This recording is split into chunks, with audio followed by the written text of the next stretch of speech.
todos, ¿cómo estáis? Muchas gracias por la invitación, es un placer acompañaros hoy y me encanta reunirme con público joven, con estudiantes de periodismo, pues de alguna manera para también saber cuáles son vuestras expectativas sobre la profesión, porque yo cuando empecé a hacer periodismo fue en el año 1989, creo que de esos 75 años me pertenecen 25, ¿no? Entonces, las cosas han ido cambiando mucho en todos estos años. Hay una nueva forma de hacer periodismo que yo creo que no hay que discriminarla. Muchos a veces los más viejos, los más veteranos, pues se quejan o nos quejamos de lo que ha sufrido la profesión en los últimos tiempos, pero yo creo que hay oportunidades muy interesantes para seguir haciendo las cosas bien hechas, que es de lo que se trata, ¿cierto? Estaba leyendo que una de las experiencias más duras de estos 25 años fue justamente el cubrimiento del tsunami asiático.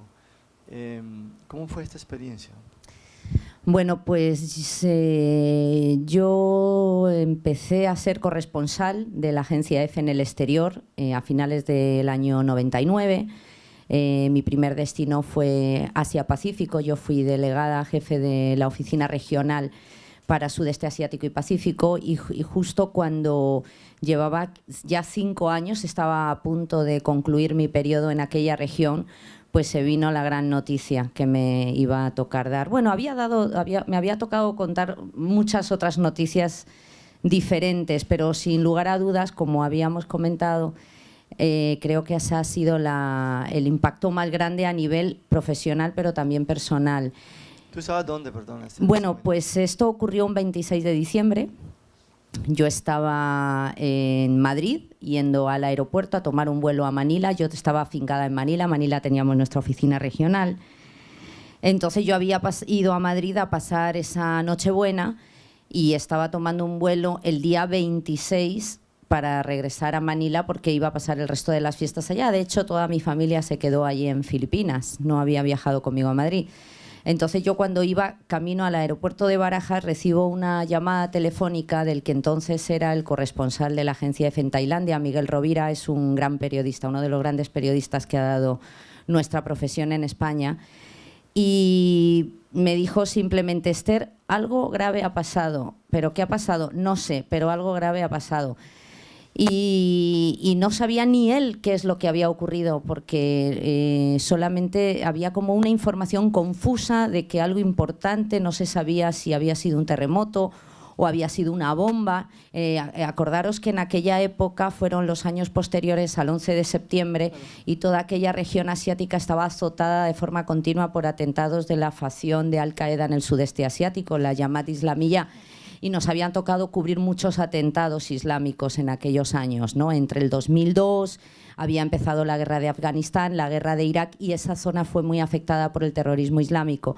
Entonces pensábamos incluso que podía haber sido un gran atentado masivo, porque no había comunicaciones. Sabíamos que algo había pasado en el sur de Tailandia. Entonces, pues bueno, Miguel Rovira, un gran periodista que tiene un gran olfato y del que uno siempre se puede fiar: Miguel, vete para allá, ¿qué tal voy? Tú vete para allá, algo te vas a encontrar. Entonces yo llego a Barajas, tomo el vuelo, mi vuelo era Madrid, Ámsterdam, Singapur, Manila.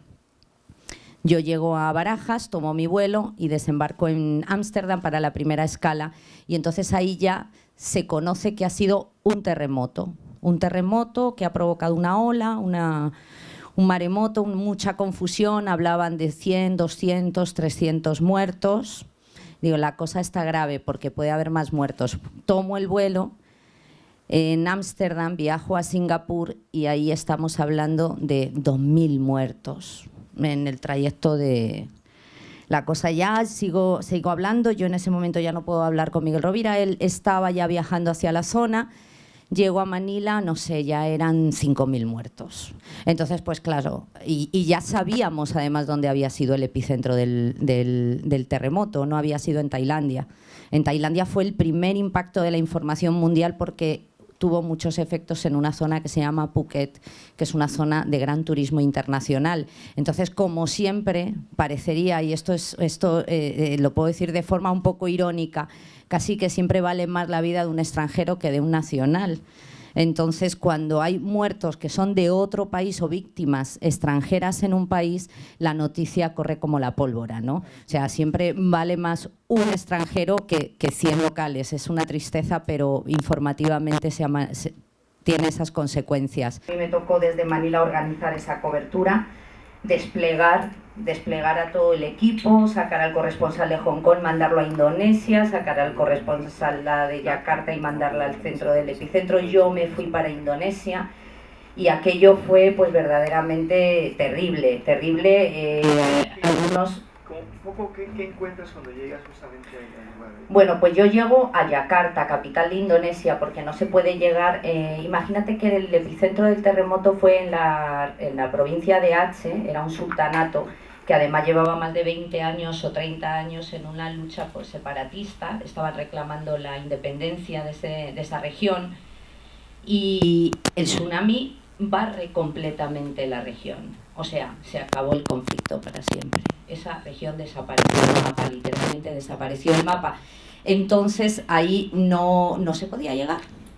Uno se queda en Yakarta y empiezas a ver qué es lo que te va llegando a la capital, ¿no? Pues lo que van llegando son heridos y muertos y había algunas zonas de Yakarta que se convierten en auténticos sanatorios, muchos otros cadáveres nunca los pudieron rescatar, y a menos de una semana se organizó lo que se llamó la cumbre del maremoto o la cumbre del tsunami, que fueron entidades de cooperación de todo el mundo encabezadas por el entonces secretario general de la ONU, Kofi Annan, para recaudar fondos para ayudar a las víctimas. O sea, os recuerdo que en aquel maremoto, en aquel tsunami, murieron más de 200.000 personas.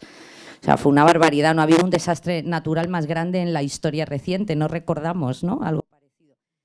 Y entonces ahí tuvimos la oportunidad de llegar al epicentro a través de un sobrevuelo en los helicópteros de las Naciones Unidas junto al secretario general. Aquello, bueno, pues imagínense, o sea, era pura destrucción, era algo así como cuando uno ve las fotografías de Hiroshima, ¿no? Que se queda absolutamente destruido, no hay una estructura en pie, no hay vida, o sea, eso estaba absolutamente devastado por la muerte pues no había nada que hacer allí. Fue como bastante impactante. Y en el caso de todo el equipo que estaba trabajando, porque tuvimos que distribuirnos todos, coordinar, se quedó una persona en Manila al frente de la edición general de todas las notas, que algunas pasaban por Yakarta, que yo estaba allá, y otras por Manila, pero compañeros tuvieron que sacar muertos del agua, nos quedamos sin baterías, no podíamos transmitir, no había manera de enchufar los teléfonos o los satelitales o los computadores para transmitir la información.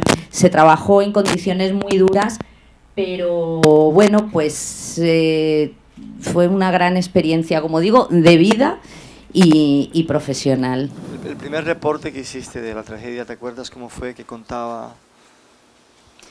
Bueno, pues el primer reporte, cuando yo llegué a Yakarta, que fue el punto más cercano al epicentro del terremoto, lo que hice fue irme a la morgue, ¿no? A las morgues, y fue contar, me acuerdo, una historia sobre el olor, ¿no? Sobre el olor y la situación que se respiraba, el ambiente que se respiraba en aquel lugar, pues de pobredumbre, ¿no? y de tristeza. Es increíble ver cómo la gente busca a sus familiares, a sus desaparecidos, las listas, ¿no? Que se empiezan a colgar en los hospitales y que nadie encuentra respuesta, ¿no? Fue como una crónica muy de color, aunque el color de ahí no era de un color muy alegre, pero bueno, sí, era. Yo creo que esas son las historias que verdaderamente impactan, ¿no?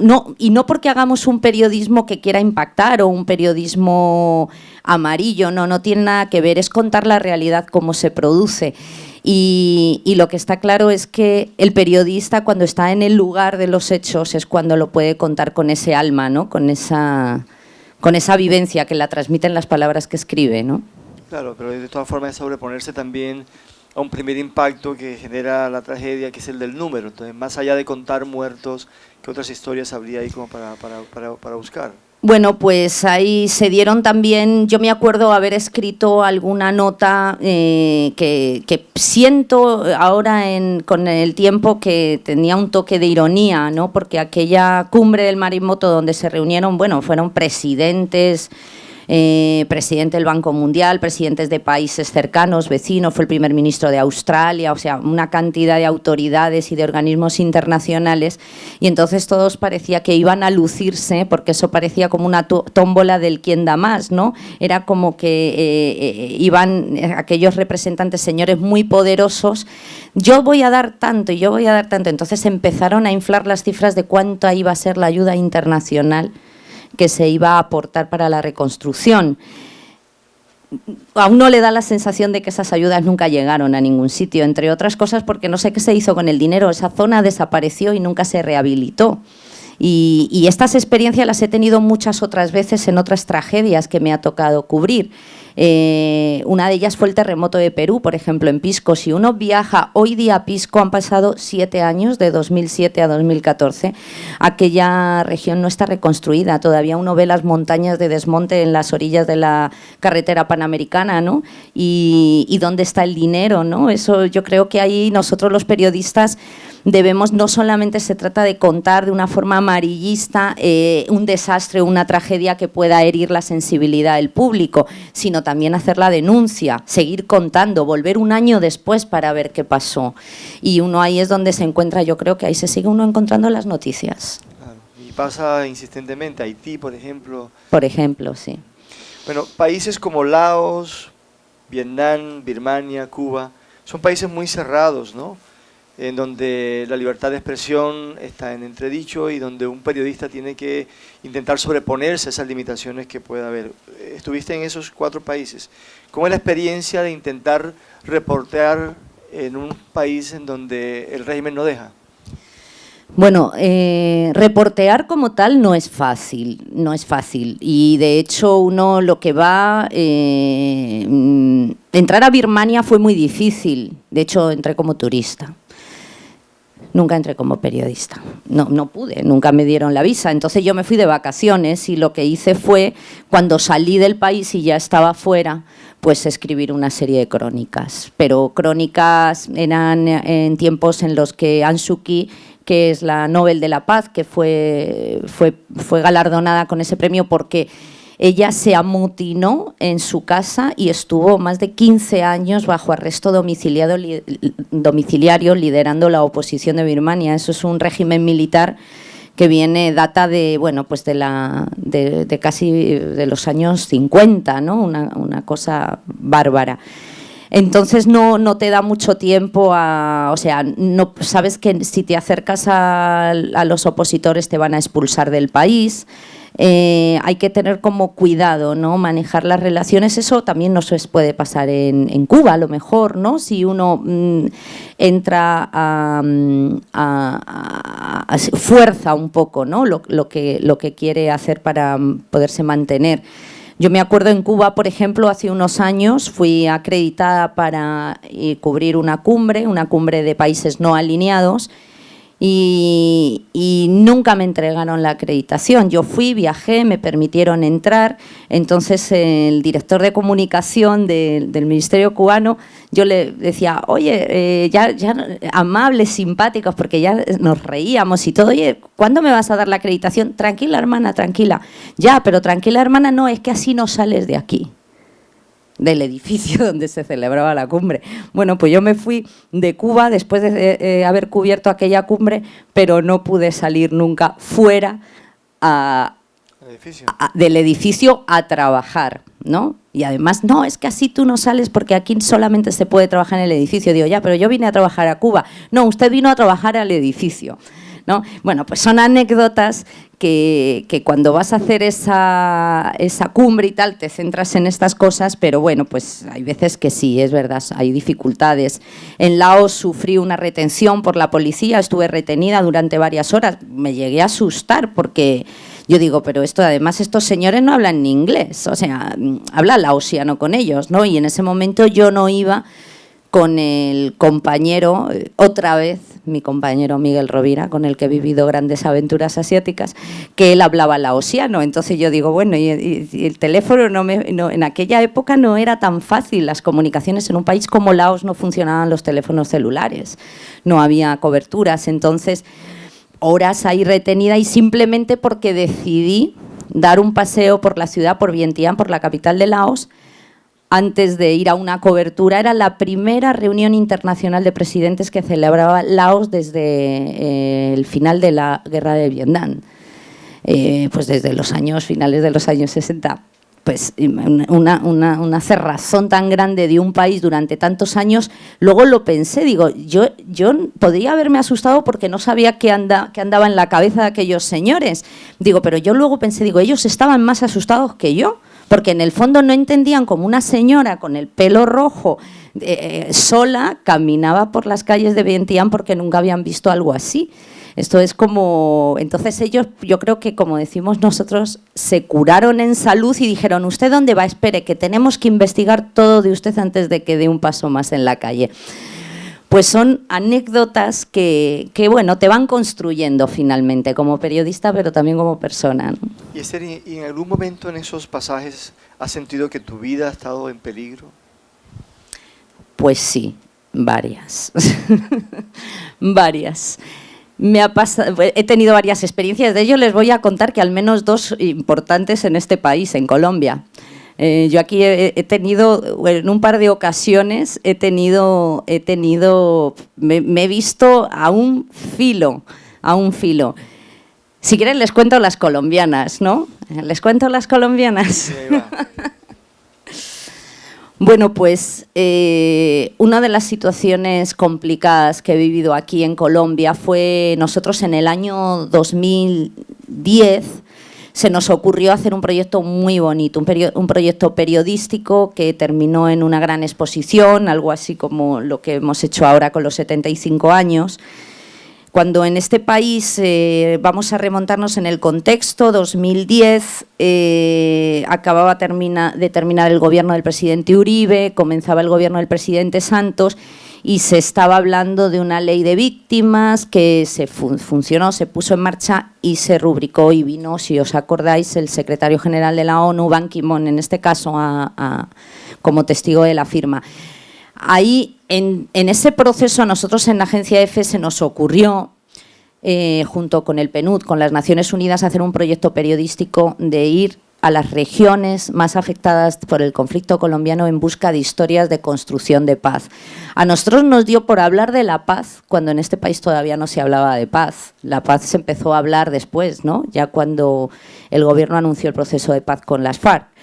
Entonces nos dimos a la tarea de recorrer 12 departamentos en busca de historias de construcción de paz, no historias de guerra, sino de historias de paz. Uno dice, ¿y qué son historias de paz dentro de la guerra? Bueno, pues nos encontramos cosas realmente maravillosas, pues desde espacios en los que gente que había ido de forma voluntaria hasta la India para investigar qué era el pie de Jaipur y a partir de ahí aplicar esa tecnología a los mutilados de las minas antipersona, pues hasta los jóvenes de localidades muy remotas del Chocó que habían conseguido estudiar en la capital Quibdó, y una vez allí, en vez de hacer como hacían la mayoría, que era intentar saltar e irse a Bogotá o a Cali o a Medellín, decidían con sus estudios regresar a sus aldeas para implementar lo aprendido. Eso era una gran historia de construcción de paz. Esto nos pasó en Lloró, es un pueblo que se llama Lloró. Yo no lo sé si es porque la gente ha llorado tanto en ese pueblo por todas las masacres o porque no para de llover. Dicen que es el pueblo donde más llueve en el mundo, o sea, por caída de agua por minuto, no sé, como esas mediciones que hacen. Entonces allí fuimos a hacer esa historia de construcción de paz, hablamos con los jóvenes del pueblo, uno era bailarín, había incluso… Había alguno hasta que tenía preferencias sexuales, o sea, eran homosexuales, lanzaban, o sea, eran unos chicos bien abiertos, bien chéveres, que decías, bueno, estos son los chicos que van a construir todo esto, ¿no? O sea, desafiando mucho los retos sociales, ¿no? Entonces, en ese pueblo hay una gran cantidad alrededor de minería ilegal. Las mamás de esos niños, de esos chicos, se dedicaban a minear, ¿no? Ellas se levantaban al amanecer, iban a la mina, mineaban, buscaban oro, todo eran minas ilegales donde las retroexcavadoras entraban. Bueno, esos desastres tan grandes que hay en las selvas del Chocó. Entonces nosotros, tras terminar aquel reportaje, quedamos con los chicos que íbamos a ir con sus madres a minear y nos íbamos a levantar a las 4 de la mañana para acompañarlas.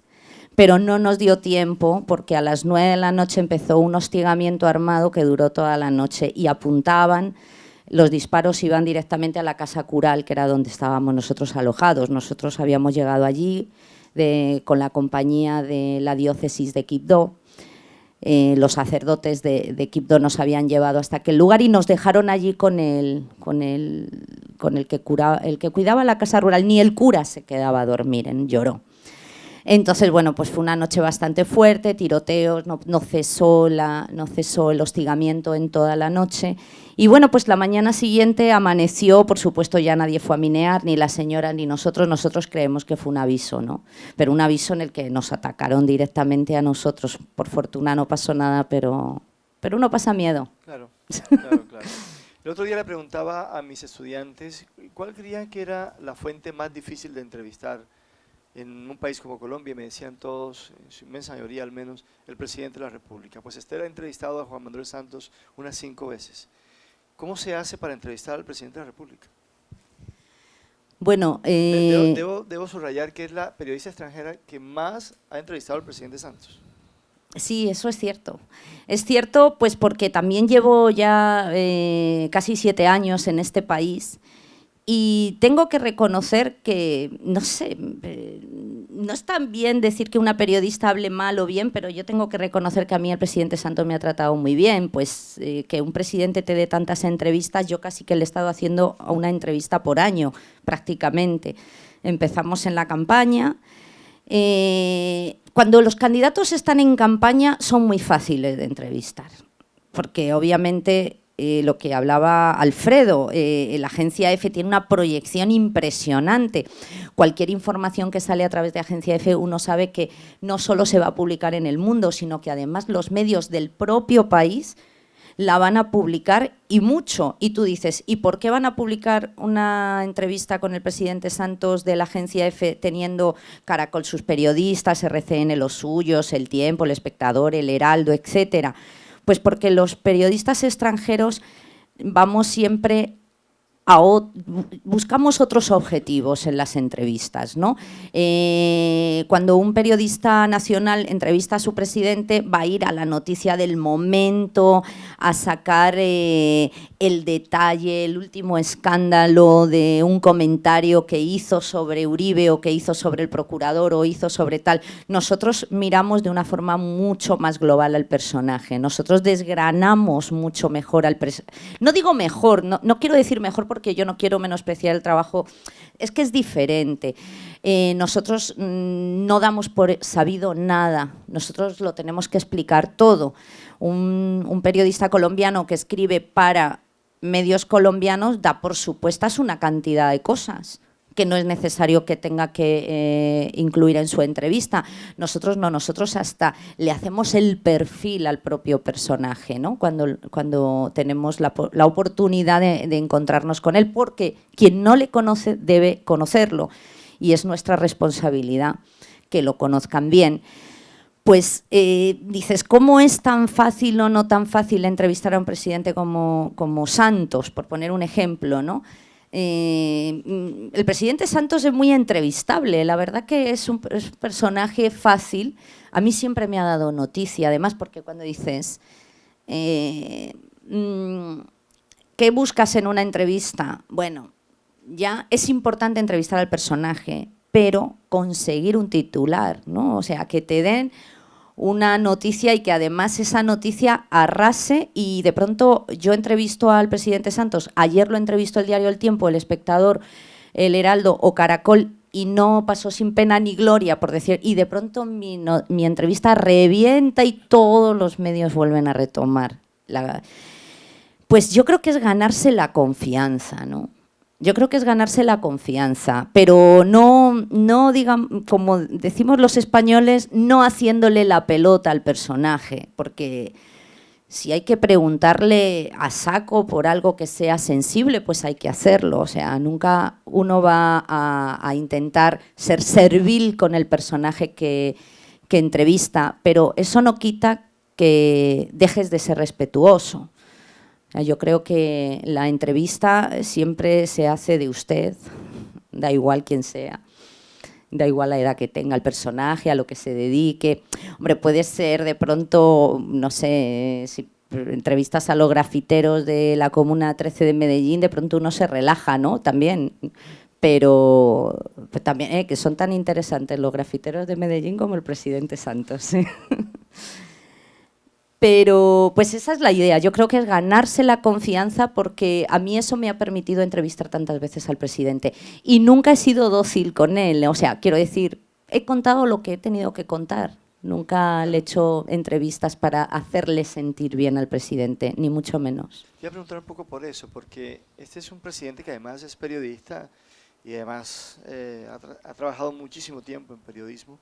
Cuando un periodista o una periodista lo entrevista, él no se puede quitar el chip de periodista y seguramente está intentando subrayar un titular que va a poder funcionar en la entrevista. ¿Cómo te sobrepones a eso? La intención de él de la vanidad y de la figuración frente a la noticia que tienes que contar finalmente. Bueno, el presidente Santos tiene esa habilidad de manejar bien a los medios porque él ha sido periodista, entonces obviamente pues eso facilita un poquito las cosas. O sea, él sabe que tú vas a buscar una noticia, vas a buscar ese titular. Hay momentos de coyuntura, yo de todas las entrevistas que he hecho al presidente Santos nunca han sido todas tan excelentes. O sea, yo fui a la primera periodista a la que me reconoció que iban adelante en las negociaciones con el ELN. O sea, ahí me dio una notición, porque ahora ya todo el mundo lo sabe, pero cuando te lo dicen por primera vez está genial, ahí ya te está dando un súper titular. Tanto así que en un momento dado, en aquel momento, yo no lo sé si luego se lo pensó bien, tuve una llamada de presidencia, Esther, espera, porque es total. Yo creo que ahí como que se le fue también un poco el detalle, ¿no? No, creo que se excedió dándome información para la coyuntura del momento. Pero tengo que reconocer que simplemente me dijeron, no, bueno, tranquila, Esther, no pasa nada. Nunca he recibido censura, nadie nunca me ha pedido después de darme unas declaraciones que, bueno, nadie no. O sea, hablo del presidente Santos. Nunca, o sea, ha asumido lo que ha dicho, ¿no? Y yo creo, insisto en que alguna vez ha hablado de más conmigo y luego ha tenido que dar explicaciones en otros medios sobre cosas que me ha contado a mí. Pero bueno, pues eso es lo que nosotros llamamos en periodismo marcar la agenda, ¿no? Eso te hace sentirte muy bien, muy a gusto. A ti te hace ser muy feliz cuando te levantas por la mañana y ves que tu agencia, que tu entrevista está marcando la agenda de los medios. Eso es fantástico, la verdad. Pues eso es lo que nos hace, ¿no? Sentirnos en esta profesión vivos. Hace un momento hablabas de ganarse la confianza y hablábamos previamente sobre el trance que te toca vivir con Imelda Marcos, un personaje muy difícil, muy controversial por lo demás. Me acuerdo mucho de aquella fastuosa colección de zapatos que le encuentran en su vivienda. Te tuviste que ganar la confianza de ella durante varios días antes de la entrevista. ¿Cómo fueron esos momentos y de qué hablabas para poder llegar a ese momento culminante de tu tarea, que era justamente entrevistarla? Bueno, pues sí, yo uno de los objetivos que me marqué cuando llegué a Filipinas era entrevistar a Imelda Marcos. Y ustedes son muy jóvenes y de pronto lo mismo no saben ni de quién estoy hablando, ¿no? ¿Cuánta gente conoce aquí a Imelda Marcos? ¿Quién sabe quién es Imelda Marcos? Ferdinand Marcos. Bueno, pues para ponerles un poquito en contexto y sepan cuál es el personaje, Ferdinand Marcos fue un dictador filipino, muy famoso a nivel mundial, fue en los años 60, ¿no? Hasta los 70, hasta el 86. En el 86 es cuando es derrocada la dictadura de Ferdinand Marcos. Entonces, él era pues el típico dictador, asiático como Suharto en Indonesia, que no sé si les suena, pero digamos que era ese perfil de dictador asiático. Pero lo curioso no era tanto el dictador, sino la esposa, que era Imelda Marcos. Era una señora bellísima, o sea, una mujer muy linda, muy guapa, muy fastuosa, muy encantadora. Ella era capaz de engatusar a cualquiera. Ella engatusó, por ella se lograron acuerdos de exportación e importación de petróleo con Gaddafi, porque ella se fue a Libia a negociar. ¿Gaddafi sabéis quién es? Bueno, pues con el Shah de Persia, o sea, ella era, digamos, la canciller de aquel gobierno, que era el que permitía tener una cara decente a aquella dictadura, ¿no? Pero porque ella era encantadora, pero no por eso era buena, o sea, era encantadora, engatusadora. Una mujer con mucho poder, muchísimo poder. A ella la llamaban la mariposa de hierro. Un poco, pues ustedes recordarán que también había otra mujer que la llamaban la dama de hierro, que era Margaret Thatcher, pero Margaret Thatcher era por su fortaleza de mujer así. Imelda Marcos era esa dulzura, y por ahí viene lo de mariposa, pero además la mariposa venía por los vestidos de Imelda Marcos. Ella siempre usaba unos vestidos con hombreras de mariposa, eran como unas hombreras enormes, gigantes, que salían así en sedas rígidas. Era muy llamativa esa mujer. Imelda Marcos llegó a tener la mayor colección de zapatos del mundo. Ella tenía fábricas en Mariquita, era una localidad a las afueras de Manila, que tenía las fábricas de zapatos. O sea, pues entonces, ¿cómo yo me gano la confianza de Imelda Marcos? Es una mujer que además era absolutamente populista. Ella, después del año 86, cuando le dan el golpe y sale ella con el esposo al exilio, se van a Hawái y allí pasan una temporada y bueno, pues termina. Ferdinand Marcos muere en Hawái y ella regresa ya, pues ya, la permiten regresar. Corazón Aquino le dice, véngase para acá, bueno, que fue la presidenta que le sustituyó. El caso es que como yo consigo que me reciba en su casa y me dice que vaya sola, sin cámaras, nada por el estilo.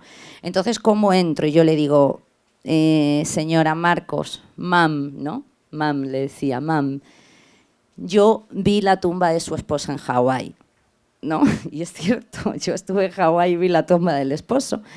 Entonces empezamos a hablar de aquel jardín japonés donde estaba el esposo enterrado y hablamos de cómo fue su vida en el exilio en Hawái y empezamos pues por lo sensible, ¿no?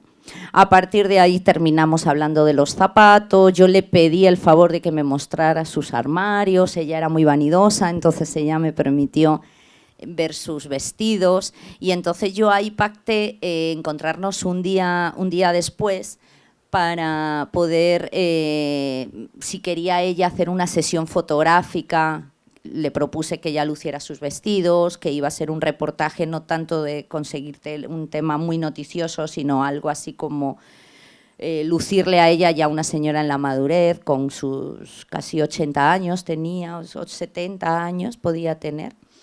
Bueno, pues entonces así nos fuimos ganando la confianza, hablando de cosas de mujeres. Increíble, o sea, pero yo sabía que con esa mujer no había otra opción, porque yo no, si entrábamos a hablar de lo que había significado la política que ella y su marido implementaron durante tantos años de dictadura, no me reciben ni 2 minutos. Yo me la tenía que ganar. Entonces, cuando ya se produjo la entrevista, fueron 3 días después, yo estuve 2 días yendo a su casa de la mañana a la noche. ¿Qué quieres almorzar? Lo que usted, tartar de carne, o sea, ella comía solo carne cruda. Un personaje, o sea, la mujer un personaje. Entonces la convencí para que luciera los vestidos, me llevó a su residencia, a sus fuentes. Ella tenía una residencia llena de esculturas traídas de Angkor, de Camboya, uno de los centros, patrimonio de la humanidad, y había estatuas milenarias, que eso pues es hasta ilegal sacar eso de allá, pero allá estaban todas en su casa. Pues No, pues tenía Picassos, tenía Goyas, tenía un Goya esa señora en su casa, o sea, una cosa impresionante. Y pues así se desarrolló la entrevista después de esa experiencia. Y ahí hablaron en la entrevista de todos los temas. Sí, ahí hablamos del esposo, hablamos de la dictadura, hablamos de sus inquietudes políticas, pues hablamos de muchas cosas, sí. Muy bien. Esther Rebollo, otra vez, representante en Colombia de la agencia EFE. La vamos a tener mucho tiempo con nosotros porque quiero anunciarles que la Universidad del Norte y la agencia EFE están en estos momentos en conversaciones para suscribir un convenio de cercanías que nos va a permitir movilidad, prácticas, corresponsalía, muchas aproximaciones que seguramente a ustedes les va a interesar muchísimo. Vamos a tener de repente una agencia EFE de forma permanente aquí en la Universidad del Norte y es probable que también estemos conversando sobre la posibilidad de un máster en periodismo, Universidad del Norte, agencia.